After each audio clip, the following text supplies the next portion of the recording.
philosophy are we practicing? Yeah. But just to that point, I just threw that in. I'm sorry, but really, what the point I did, the question for you though was, as Dr. Professor Risika was saying, when she was making a point about rice, how disposable incomes are squeezed, and the average family, cannot afford like a bag of rice and so on. If I was to put that argument to fuel subsidies and where inflation is, the Minister of Budget and National Planning, Zainab Ahmed, just yesterday or the day before, said the reason why they were putting off on removing subsidies is because of the inflation impact. So, is there a case to be made there? And if you want to answer the economic philosophy thing, you can add that well. Right, thank you. I think even though the economic philosophy is not written, but you can always tell what it is. I think Nigeria is of the assumption that because the people are poor, you have to artificially keep the price of everything affordable so they can afford it. Even if it means electricity that is not available, even though it's cheap, right? Same thing with fuel. So you can look for many examples. I think it's not the right economic philosophy. Many Nigerians, young and old, would celebrate and give testimonies today if they have the opportunity to relocate to the US, to the UK. Those are not countries where it's affordable to live, right? One of my staff who relocated said, Taiwo, the rent I pay for 1 year in Lekki Phase 1 is what I'm paying for 1 month in one suburb in New York, right? So let's create prosperity so that whatever the price is, people can afford it, and then the market forces will determine the price and efficiency. Anyway, let me address the question around the first subsidy. I think the key issue, if you ask me, is that we're having an interplay of economic and political considerations, and it's being shaped by public opinion that is itself shaped by wrong perception. So even the conversation around inflation rate impact is exaggerated. And I'll tell you my own analysis, and anybody can disagree with me. The first subsidy, according to the NMPC, is now roughly around 240 billion per month, right? In a year, that gives you close to 3 trillion naira in a country where we're so poor. But that aside, if I say to you, who benefits, right, from the subsidy, I'll tell you the actors who benefit. Number one category are criminals. I call them criminals because they are sabotaging the economy. They take our fuel and take it across the border and sell it for their own benefit. At the height of the pandemic, when the pump price was the same thing as market price, in fact, there was a time the pump price was slightly higher than the market price. The consumption in Nigeria was around 30 million liters. Today, according to the NMPC, is over 60 million liters. What happened? How? Now, my estimation is that the bigger the delta between the market price and the subsidized price, the bigger the incentive to smuggle it. And therefore, the bigger the pressure on our treasury. So estimation for me is about 50% of the subsidy on fuel is going to those criminals.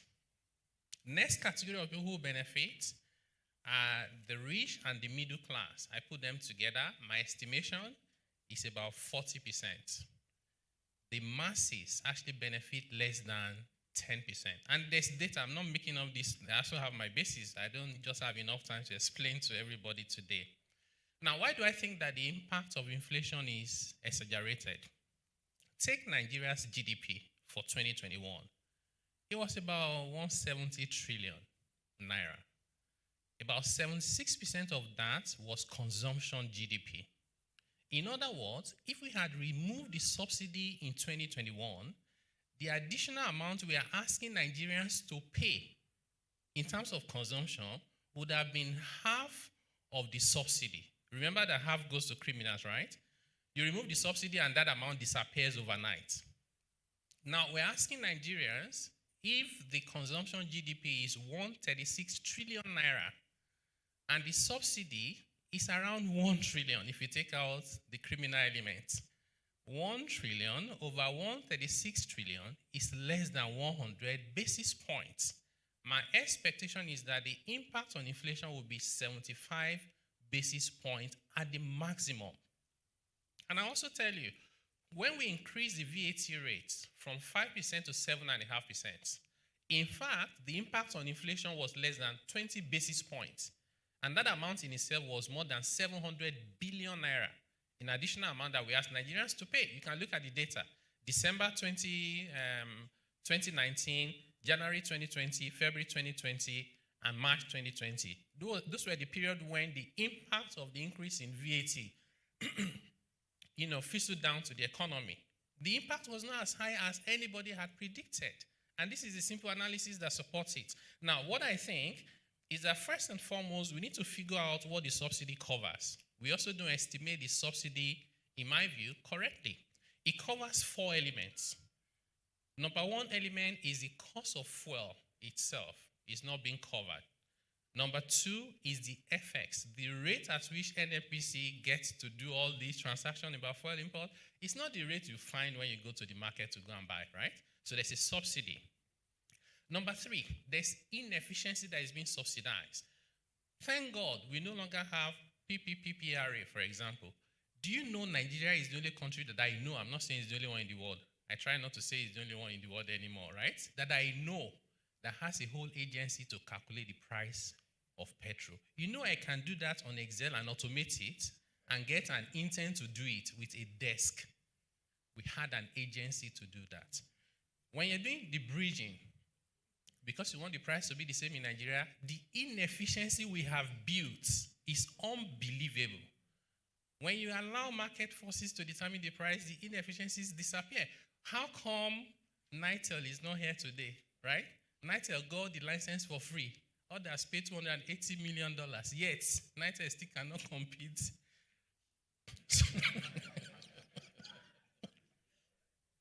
So the other aspect to this subsidy conversation that we're not calculating well is what I call tax subsidy. Not many people would agree with me, but I'll tell you why I say it's a subsidy. Almost every country, including countries that have not even a single drop of crude oil under the ground, make more money than Nigeria from oil. The component of the price of petrol or fuel products in almost all the countries in the world, apart from a handful, is between 25 to 40%. First, Nigeria cannot even dream of putting any taxes on petrol. I'm not suggesting we do that. I'm just saying this is something we have lost if we didn't get to this point where we are today. And that is one of the most veritable means of ensuring that you have reliable transportation. America is worried now, right? America is debating because we say the future of energy is not fossil. And that's true. America says, well, we fix our road by putting a levy on petrol. Now, if all the cars start using electric battery, where will we get the money to fix the roads? Because the fact that your car is electric doesn't mean you do not spoil the road, right? Now, they're already processing how they will figure out where to get the money from. In other words, Nigeria could have been imposing taxes on the price of petrol today and our roads will be better. Of course, I know you're going to ask me who said they will use the money to fix the road. Now, having said that, I think there's an issue with our policy signaling. We introduced the Petroleum Industry Act. Many of us celebrated it. Under that arrangement, NNPC Limited is meant to be commercially run, right? NNPC is supposed to, over time, be wound up. Now, we did not last year and the year before budget fully for fuel subsidy. Why? Because NNPC didn't need to be commercially run, so they just call it under recovery. In other words, I intentionally buy something for 10 naira, and it just so happens I'm selling it for 7 naira. So I don't need the National Assembly to tell me whether I can make losses. You cannot do that with NNPC Limited because it will no longer be commercially run. It's not like I'm saying it won't happen. I'm just saying we shouldn't do it because that's what the law says.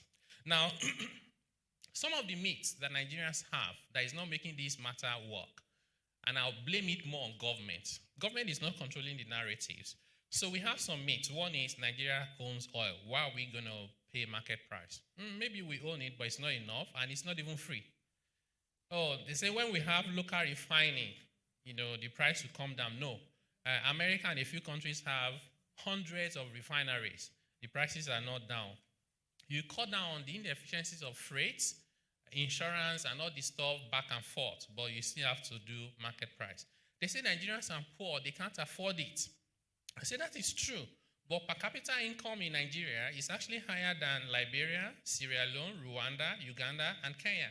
All of these countries have the range of the price of petrol at about $1. The transport fare and the inflation in those countries, incidentally, are lower than Nigeria. All of them. Kenya has 5%. Uganda has 5.3%. They're poorer than us, right?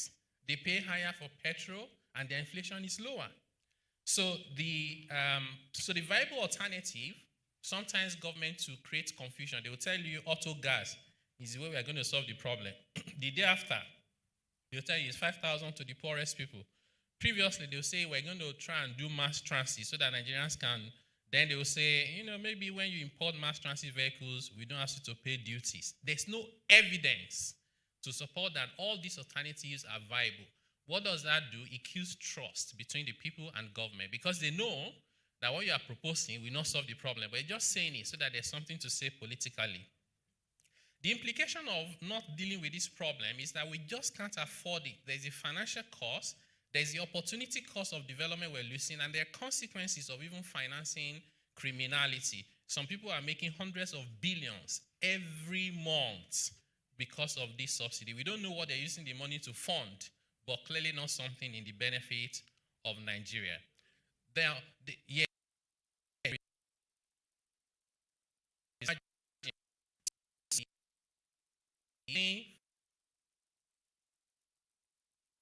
Right? In fact, 1 year, government will still save money. If you suspend company income tax and personal income tax combined, is the equivalent of what we're talking about for the whole country. Now, I think that when you also look about the fact that government is asking the CBN to print money, I know they don't like to say that, right? You print money, and that in itself is an inflation tax. It increases inflation. This is my own analysis. I think that if we remove the subsidy, inflation might actually come down. You know why? This is how. Today, about 30 to 40% of the pressure on our foreign exchange demand is for this petrol, right? When you allow market prices, so half of that disappears. That's number one. So what that does is I have more dollars to use for productive purposes and defend the naira. Since we still depend a lot on importation, if naira appreciates, inflation comes down. Number two, CBN will not have to print as much naira. The more naira you print, the higher the inflation. Inflation again comes down. Number three, because our revenue would improve, it means that even our sovereign credit rating is enhanced. If that is improved, both the private sector and the public sector borrows at a lower rate. More investment comes in. There are some guys holding, according to Bloomberg, $17 trillion of investable fund around the world are either attracting 0% or negative returns. Those guys are just waiting for the right environment to come in. Now, put all of that together, I think we may even have a reduction in inflation. Now, let me wrap up quickly. So I do think that the way forward is first, we need to have a coordinated strategy and coordinated communication. Government, in my view, is confused. We have to start by saying, and I wish that Mr. President can just make that directive, only one person should speak on fuel subsidy. There are too many people speaking. Many of them don't understand the issues. So the public is also confused because government started the confusion. Let one person speak for government so that the narrative is the same. We also have to make sure that we have a coordinated strategy.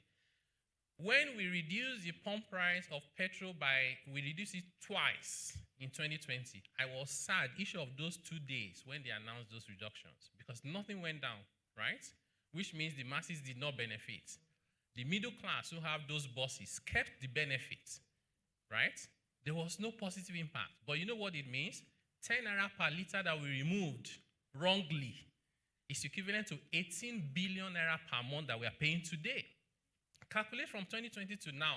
That alone is already giving you close to 400 billion naira that we just wasted because somebody was trying to make a political point that was not based on evidence.